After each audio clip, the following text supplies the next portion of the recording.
Jó, capítulo 41, no versículo 1. Hoje eu vou falar com você, Quem aqui já ouviu falar a história de Leviatã?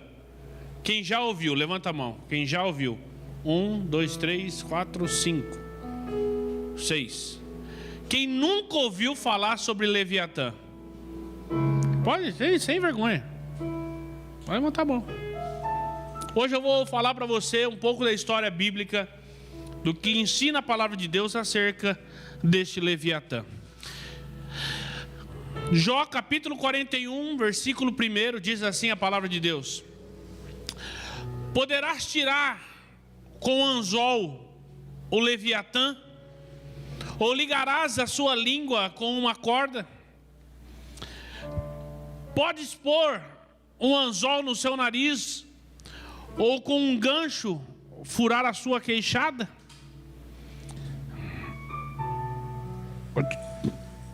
Porventura multiplicará as súplicas para contigo, ou brandamente falará?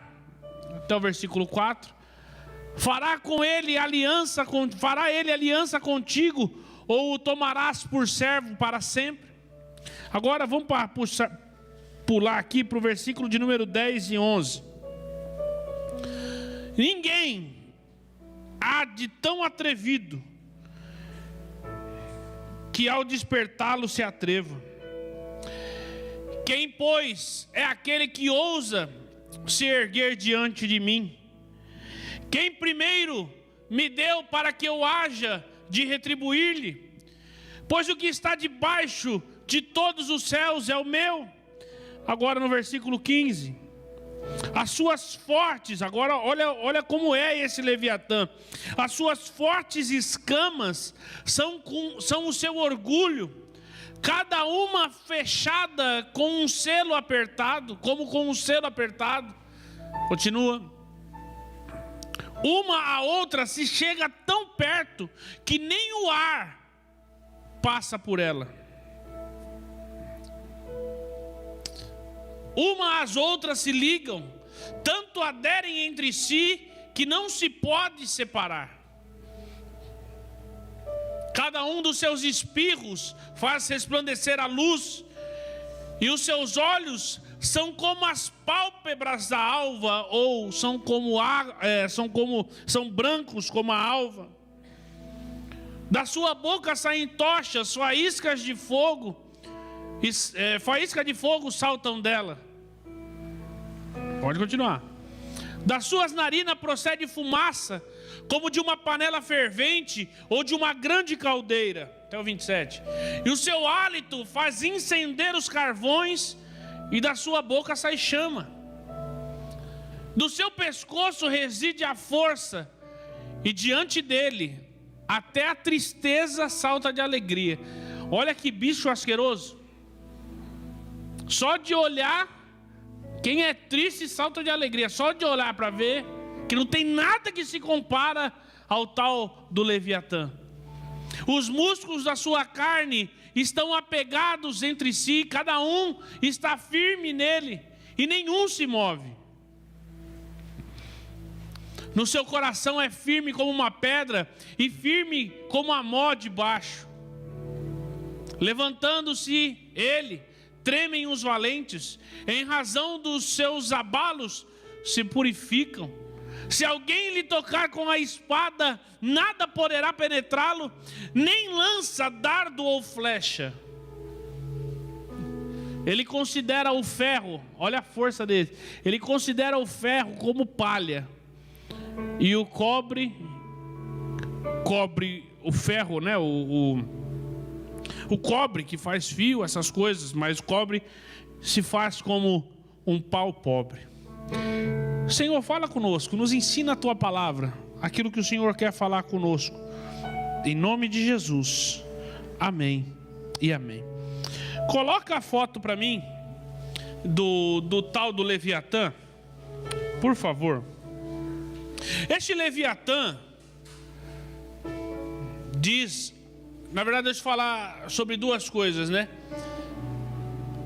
A Bíblia, ela nos fala sobre dois animais que naturalmente eles são animais que não se parecem com nada, mas que têm um poder absurdo acerca de algumas coisas. Primeiro é o Leviatã, e também fala-se sobre o Behemoth, algo parecido, o Behemoth mais algo parecido com um rinoceronte, com um hipopótamo ou algo assim.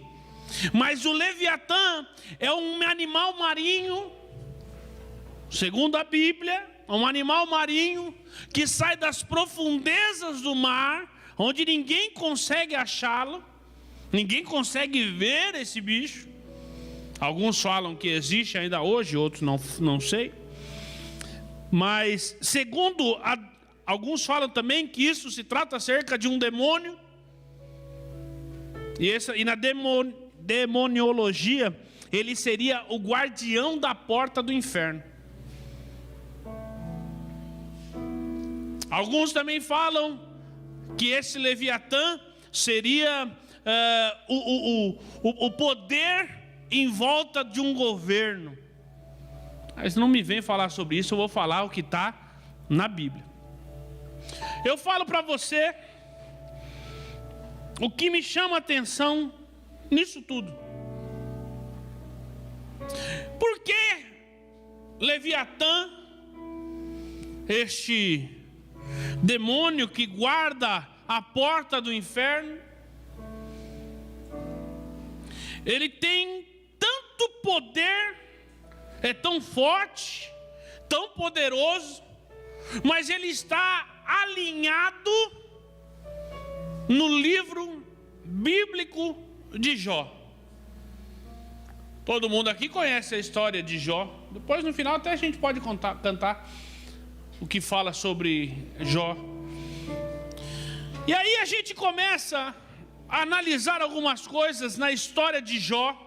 Jó era alguém rico, riquíssimo, o que digamos hoje seria um multimilionário, dono de fazendas, dono de, se a gente for trazer para hoje, seria o dono do maior frigorífico, seria o dono da maior transportadora do mundo, porque ele também tinha uma montoeira de camelos, e também seria dono da maior empresa de roupa que existisse no mundo. Esse era Jó. Mas alguém um dia chegou para Deus e falou: ele te serve, Deus? E aí eu vou começar a colocar você no negócio. Ele te serve, Deus, porque você dá as coisas para ele. Ele te serve, Deus, porque é interessante para ele. Tudo que ele coloca a mão, o Senhor faz prosperar. Chega então Deus no alto da sua sabedoria e fala assim: então tranquilo, toca em tudo que ele tem, só não toque na sua vida. Da noite para o dia, ele perdeu tudo que tinha.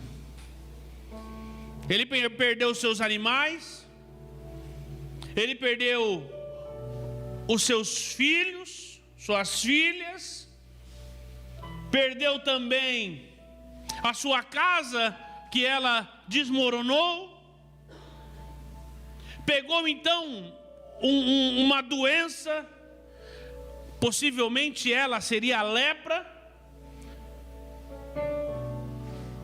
e com os cacos das telhas da sua casa, ele se coçava, desculpa. Isso é uma história que aqui todos conhecem. Mas vira para quem está do seu lado e fala assim: o que está ruim pode ficar pior.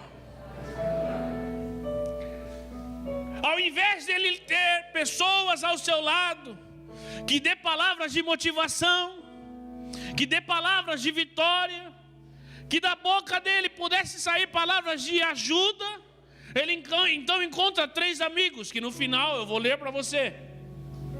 E esses 3 amigos, eles começam a questionar a situação dele. Começam a colocar ele na parede, a ponto de inclusive a sua mulher chegar para Jó e falar o quê? Amaldiçoa o seu Deus.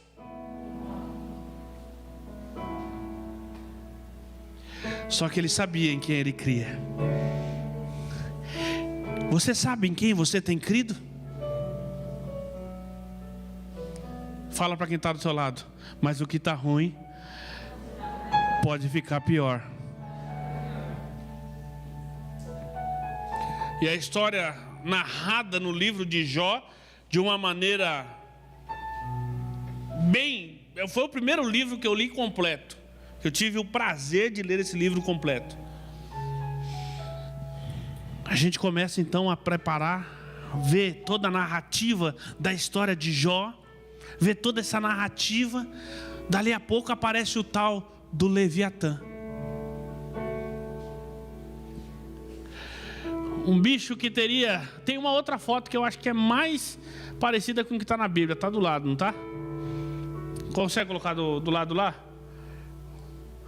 Tem uma foto que está do lado.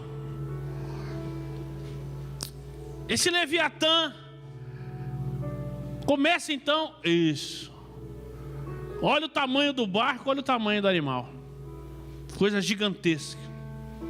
Fora do comum. E ele também, a Bíblia também ensina, no final aqui, que ele é o filho da soberba, no versículo 34.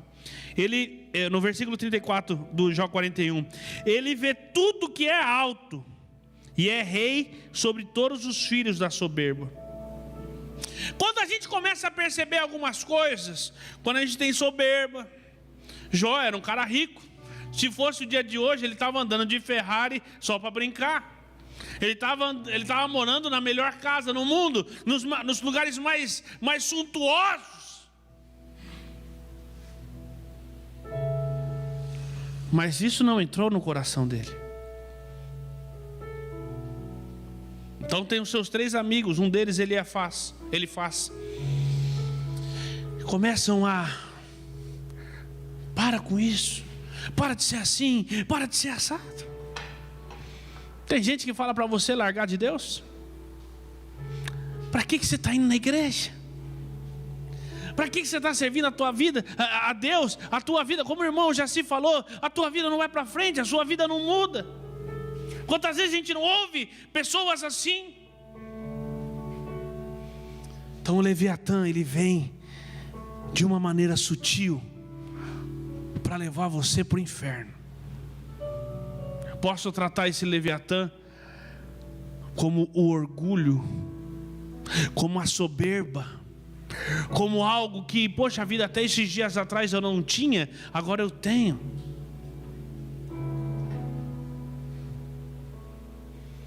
Quantas das vezes a gente acha que tem o poder das coisas? Achamos que somos os donos de toda a situação. Esse é o Leviatã, do termo da demoniologia,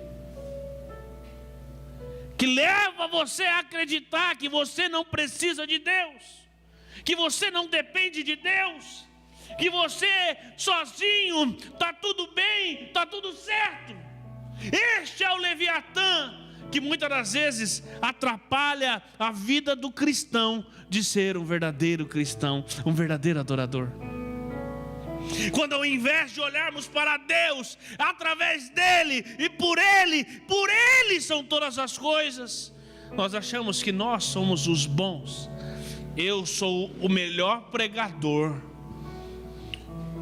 eu sou o melhor cantor, eu sou o maior naquilo que eu faço. Estamos tomando o lugar de Deus, quando a Bíblia me ensina que diminua eu, para que Ele cresça. O demônio que muitas das vezes nos leva à soberba no coração é o que nos tira do céu. Posso abrir um parênteses rápido aqui? Alguém sabe o que tirou o Lúcifer do céu? Desobediência. Eu posso falar para você que entrou no coração de Lúcifer uma coisa chamada orgulho. Eu quero ser igual, eu não quero ser menor. Quando entra a soberba no nosso coração, a gente tende a cair.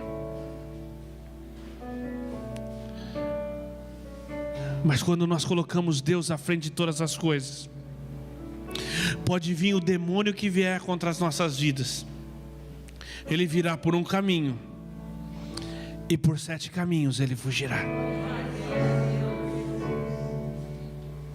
Ninguém ousa acordar o Leviatã. Ninguém ousa colocar um anzol no seu nariz. Ninguém ousa pescá-lo.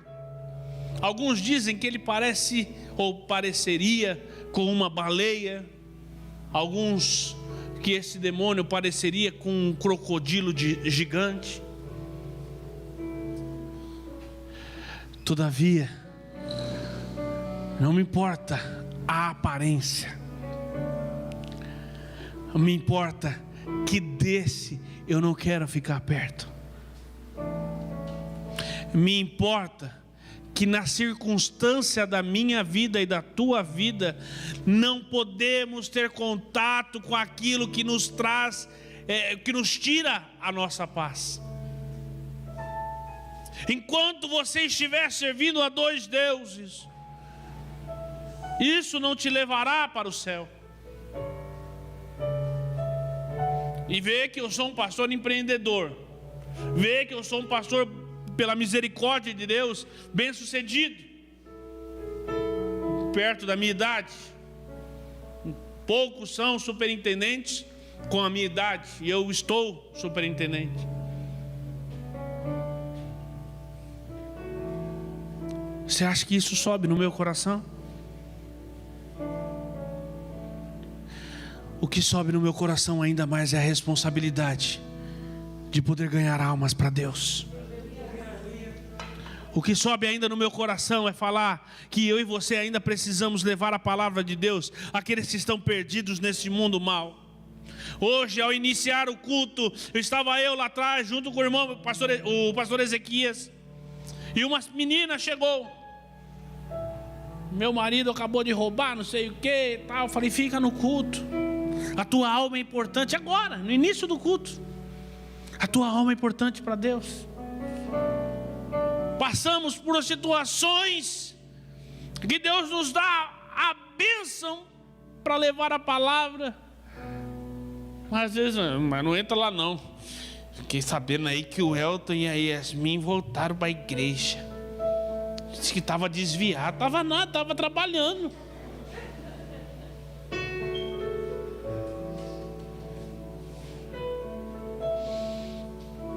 Jó, capítulo 42, versículo 1. Jó tinha tudo, mas uma coisa não entrou no coração de Jó: a soberba, o orgulho. Foi Deus que me deu, Deus tomou, bendito seja. Aonde é que está o teu coração? Onde é que está a tua alma? Hoje é culto de missões. A nossa igreja, a Igreja do Evangelho Quadrangular, no Brasil inteiro, se reúne para abençoar os nossos missionários. No nosso DNA existe o DNA missionário, de abençoar as tribos indígenas, de abençoar os povos africanos, de abençoar as pessoas. Por causa da pandemia, o pastor Mário, com responsabilidade, ele traz todos os missionários de volta e fala: cuida. Eu te pergunto, antes de lermos Jó 42, o que é mais importante para você? O que é mais importante na sua vida? O carro, a roupa, ao lanche da Dalva no final do culto, o pastel do Rudy, ou a presença de Deus. Não deixe as coisas desse mundo tirarem teu foco de Deus, porque daí é caminho sem volta. Porque quem já pisou no Santo dos Santos, em outro lugar ele não sabe viver. Quando a gente ama a Deus de todo o nosso coração, ainda que eu ande pelo vale da sombra e da morte, eu não vou temer nada, porque eu sei quem está comigo.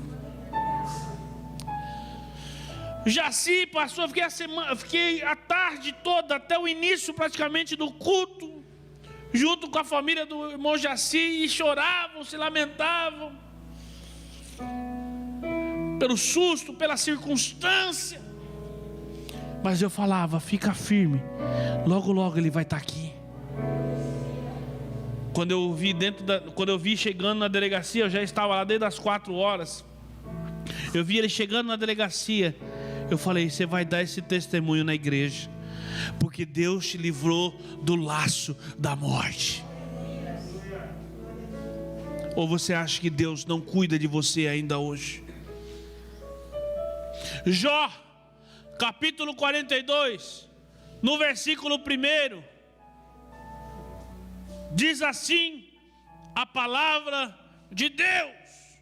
Um capítulo depois,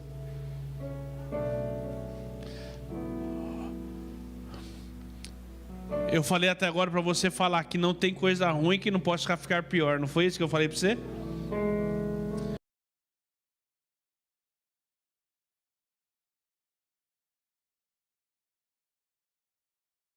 Quanto pior for, mais forte vai ficar a minha fé.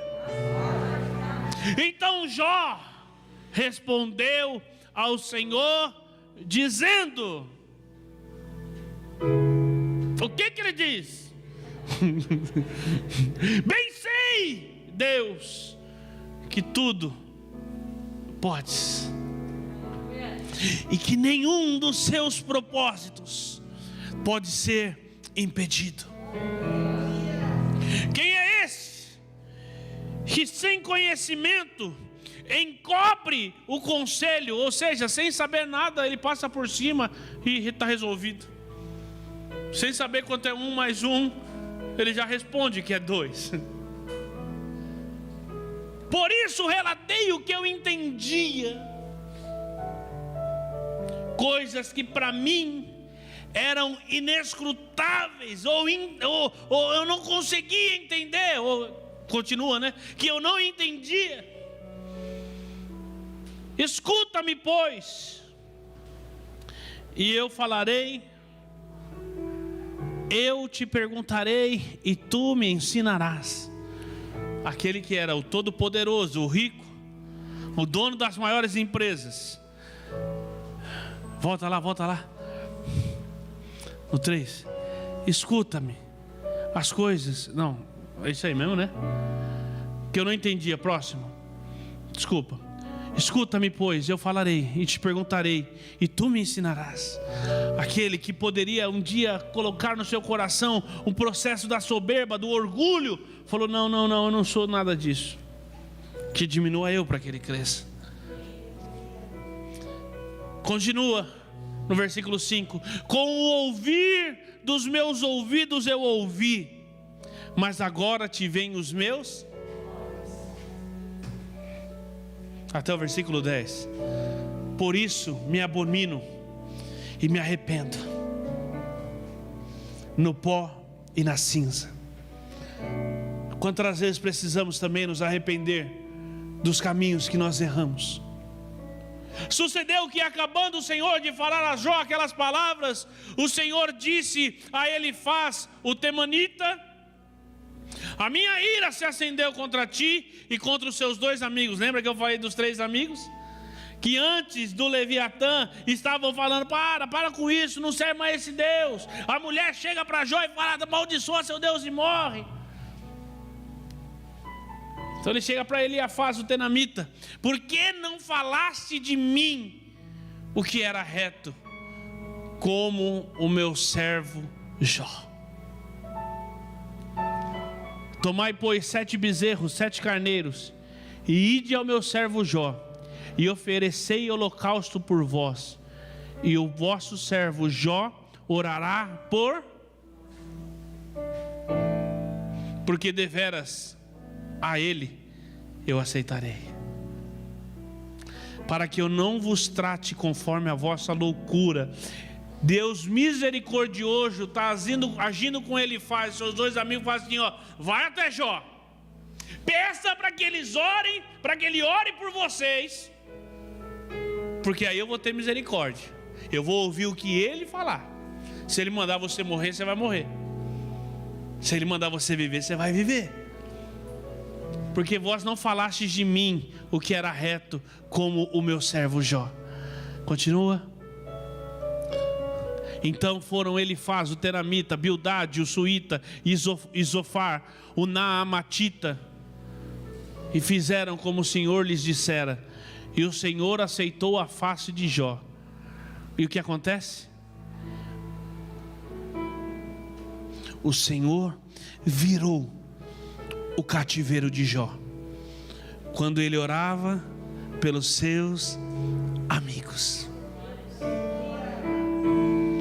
Vamos terminar esse versículo. Olha só que bênção, Deus mudou o cativeiro. Só mudou o cativeiro? Eu não vou entrar em detalhes, porque está, se você quiser ler na tua casa, depois do 42:11, você pode ler, e antes também. E o Senhor acrescentou em dobro tudo quanto Jó antes possuía. Perceba uma coisa: para mudar a história da tua vida, para mudar a história que você precisa na tua casa, na tua família, para você mudar a história, não deixe que o Leviatã entre na tua casa, entre na tua vida. Antes, tem gente que está te perseguindo. O que eu ensino? Ora por eles. Ora por eles. Para de ficar negócio de Facebook dando indireta. Para de ficar negócio do WhatsApp criando contenda. Você quer que Deus mude a tua história? Tira esse Leviatã do teu coração. Estão te perseguindo? Ora. Porque quando você começar a orar por aqueles que tentarem contra você, Deus muda a história a favor seu. Eu não queria que você estivesse na minha pele nos últimos 20 dias, onde o pico de estresse na minha vida foi acima do que eu poderia suportar. Só que quando eu subo aqui em cima desse altar, eu não vou dar indireta, eu vou pregar a palavra. Porque aqueles que me perseguem, eu oro por eles. E sabe o que acontece? Deus me dá muito mais daquilo que eu poderia imaginar.